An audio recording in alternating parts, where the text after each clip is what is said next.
আসসালামু আলাইকুম। কেমন আছেন আপনারা? এই বিরিয়ানি তৈরি করলে সবাই শুধু প্রশংসাই করবে, আর ফ্লেভার সে তো অসাধারণ। পুরো ঘরময় এর ফ্লেভার ছড়িয়ে পড়বে। আমি গরুর মাংস দিয়ে তৈরি করছি, আপনারা চাইলে খাসি মাংস বা ভেড়ার মাংস দিয়েও তৈরি করতে পারবেন। গরুর মাংসের মশলা দম বিরিয়ানি বাসমতি চাল দিয়ে এই অসাধারণ স্বাদের বিরিয়ানিটা একবার তৈরি করলেই বুঝতে পারবেন, খেতে খেতে পেট ভরে যাবে কিন্তু মন ভরবে না। অতিথি আপ্যায়নেও পরিবেশন করলে বুঝতে পারবেন কতটা প্রশংসা কুড়াবেন। ছোট বড় সবাই অনেক বেশি পছন্দ করবে, দেখতে যেমন সুন্দর খেতেও অসাধারণ। সবার প্রথমে আমি গরুর মাংস নিয়ে নিয়েছি 1.5 কেজি। বেশি ছোট করবেন না মাংসটা, তো দেখুন আপনারা দেখে বুঝতে পাচ্ছেন। আর আমি বাসমতি চাল আজকে 1 কেজি নিয়েছি। তো প্রথমে আমি হাঁড়িতে 1.5 কাপ তেল দিয়ে দিয়েছি, 1.5 কাপ তেল দিয়ে এর মধ্যে 1.5 কাপ পেঁয়াজ দিয়ে দিয়েছি, মানে 1.5 কাপ পেঁয়াজ দিয়ে আমি গোল্ডেন কালার করে ভেজে নিচ্ছি, বলতে পারেন পেঁয়াজের বেরেস্তা করে নিচ্ছি। এখন এখান থেকে অর্ধেকটা আমি তুলে রেখে দিচ্ছি, তেলটা ভালো করে নিংড়ে নিচ্ছি। এই অর্ধেকটা আমি একটা প্লেটে ছড়িয়ে রাখছি। আর এইখান থেকে মানে আমাদের ভাজা যে তেল আছে আর পেঁয়াজ আছে, এখান থেকে 4 ভাগের 1 কাপ পেঁয়াজের তেল আমি নিয়ে রাখছি। এই তেলের মধ্যে বেরেস্তার ফ্লেভার চলে এসেছে, এটা এক সাইডে রেখে দিচ্ছি। এখন গরুর মাংসটা আমি দিয়ে দিচ্ছি, আর 4-5 মিনিট তেলের মধ্যে মাংসটা আমি ভাজি করে নিচ্ছি। আস্তে আস্তে দেখবেন মাংসের কালার চেঞ্জ হয়ে আসছে। এতক্ষণ আগুনের আঁচ বাড়িয়েই মাংসটাকে আমি ভাজা ভাজা করছি, প্রায় 5 মিনিটের মতো ভাজি হয়ে গিয়েছে। এখন আগুন কিছুটা কমিয়ে আদা পেস্ট দিয়ে দিচ্ছি 3 টেবিল চামচ, আর রসুন পেস্টও দিয়ে দিচ্ছি 3 টেবিল চামচ, আর কাঁচামরিচ কুচি দিচ্ছি 5টার মতো। আস্ত কিছু মশলা দিচ্ছি, 6টা সবুজ এলাচ, 20টা কালো গোলমরিচ, আর লবঙ্গ দিয়ে দিচ্ছি 10টা। এলাচটা আমি হালকা চিড়ে দিয়েছি। সব কিছু ভালো করে মিক্স করে নেড়ে নেড়ে আমি ভুনে নিচ্ছি। এখন এখানে 4 ভাগের 3 টেবিল চামচ হলুদ গুঁড়ি দিচ্ছি, আর 1.5 টেবিল চামচ 1.5 টেবিল স্পুন ধনে গুঁড়ি দিচ্ছি, 1 টেবিল চামচ দিচ্ছি লবণ টেস্ট করে পরে আবার দেওয়া যাবে, আর 1.5 চা চামচ লাল মরিচের গুঁড়া অথবা স্বাদ অনুযায়ী আপনারা দিতে পারেন। তো আমি 1.5 টিস্পুন দিয়ে দিলাম। সব কিছু আবার ভালো করে মিক্স করে নিচ্ছি, আর প্রায় 2-3 মিনিটের মতো আমি ভুনে নিচ্ছি মাংসের সাথে। সমস্ত উপকরণ আস্তে আস্তে দিচ্ছি, মাংসের সাথে মিক্স করে রান্না করতে করতেই দিচ্ছি। তো এখানে আমি টক দই 1.5 কাপের মধ্যে সামান্য পানি মিশিয়ে ভালো করে ফেটিয়ে দিয়ে দিলাম, আর 6টা টমেটো আমি 4 ফালি করে কেটে নিয়েছিলাম, সেগুলো আমি দিয়ে এখন মিক্স করে নিচ্ছি। দই টমেটো সব কিছু দিয়ে ভালো করে মিক্স করে এখন আমি কভার করে কুক করে নিচ্ছি। এখন ভাবছেন কতক্ষণ এভাবে রান্না করবেন, দেখুন টমেটোটা কিন্তু পুরোপুরি সিদ্ধ হয়ে একদম নরম হয়ে গিয়েছে, কিছু কিছু গলেও আসছে। তো এইরকম টমেটো সিদ্ধ হতে সময় কিন্তু বেশিক্ষণ লাগবে না, এরকম যখন সিদ্ধ হয়ে যাবে গলে গলে আসছে ততক্ষণ পর্যন্তই রান্না করতে হবে। আর ঝোলটা দেখুন, ঝোলটা যত সুন্দর, এটা কিন্তু টেস্টিও। মাংসের কোরমার ঝোল যত সুন্দর এবং টেস্টি হবে ততই কিন্তু টেস্টি বিরিয়ানি তৈরি হবে। তো আশা করি আপনারা বুঝতে পেরেছেন।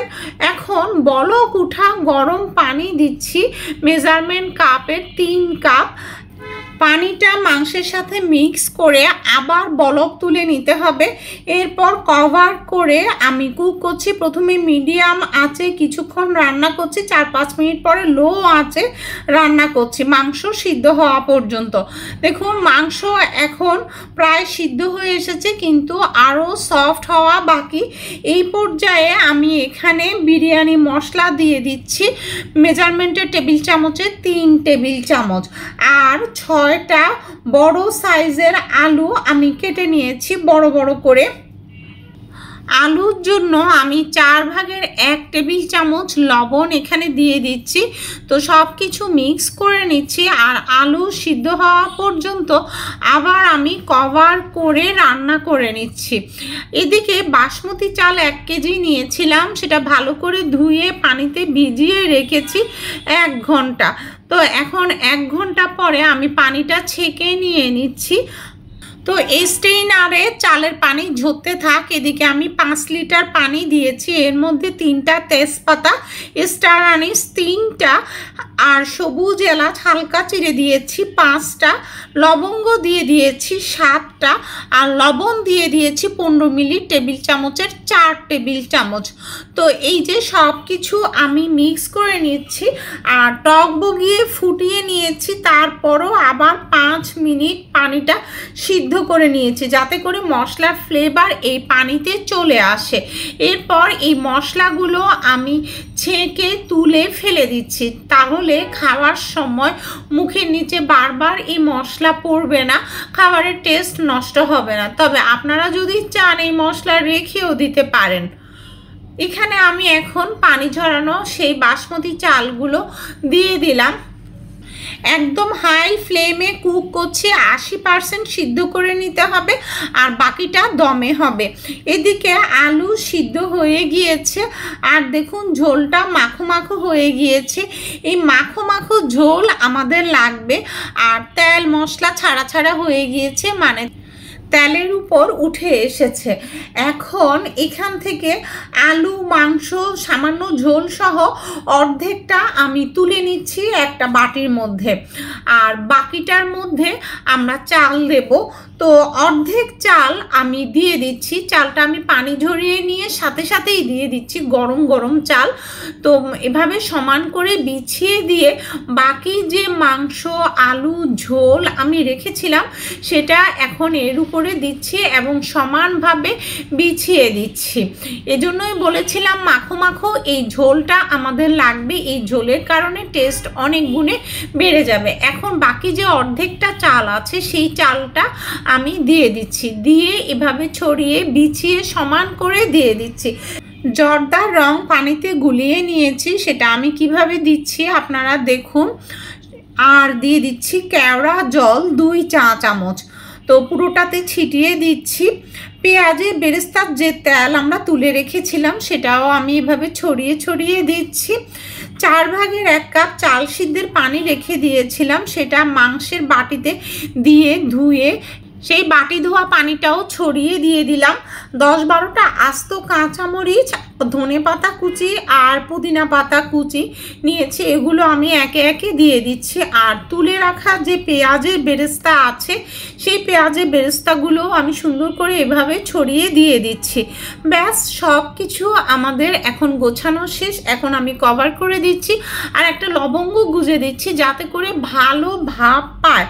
তো আমি আগুনের আঁচ কমিয়ে 20 মিনিট আমি এভাবে দমে রেখে দিচ্ছি। আপনাদেরকে আগুনের আঁচটাও দেখালাম। তবে আপনাদের যদি এরকম থিক সারফেসের হাঁড়ি না হয় সেক্ষেত্রে আপনারা তাওয়ার উপরে রাখবেন। তো 20 মিনিট পরে আমি কিন্তু কভার খুলিনি, আগুন বন্ধ করে 10 মিনিট রেস্টে রেখেছিলাম।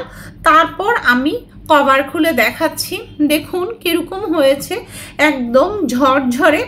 আমি আপনাদেরকে ভেঙেও দেখাবো, 3টা কালার চলে আসবে এই বিরিয়ানিটা ভাঙার পরে, ইয়েলো, হোয়াইট এবং অরেঞ্জ, এবং 3 কালার সহ একসাথে যখন প্রেজেন্ট করবেন যেমন ফ্লেভার তেমনি দেখতে কিন্তু অনেক সুন্দর। আমি একটু সার্ভ করে আপনাদেরকে দেখাচ্ছি। সেই ফাঁকে বলি, সবাই ইউটিউবে চ্যানেলটাকে সাবস্ক্রাইব করে পাশে থাকবেন, পাশের বেল আইকনটা প্রেস করবেন, যাতে করে নো ফেল ক্লিয়ার ডিটেলস করার রেসিপির ভিডিওর নোটিফিকেশান আপনাদের কাছে পৌঁছে যায়। আর যারা ফেসবুকে ওয়াচ করছেন তারা ফলো দিবেন, ফলো দিলেই পৌঁছে যাবে ভিডিওর নোটিফিকেশান। লাস্টে যখন পরিবেশন করবেন তখন ঘরে যারা থাকবে সবাই কিন্তু ছুটে চলে আসবে, এত সুন্দর ফ্লেভার আসবে, সত্যি অসাধারণ স্বাদের একটা বিরিয়ানি অবশ্যই বাসায় তৈরি করে ফিডব্যাকটা আমাকে জানাবেন। অতিথি আপ্যায়নে কিংবা যে কোনো আয়োজনে কিংবা ছুটির দিনে যখন তখন বাসমতি চালের এই দম বিরিয়ানিটা তৈরি করে খেলে বুঝতে পারবেন কতটা টেস্টি, এবং সবাই এক কথায় প্রশংসা তো করবে, বলবে যে সেরা স্বাদের দম বিরিয়ানি। ডেসক্রিপশন বক্সে সমস্ত উপকরণ কতটুকু কি ব্যবহার করেছি দিয়ে দিয়েছি আপনাদের বুঝার সুবিধার্থে।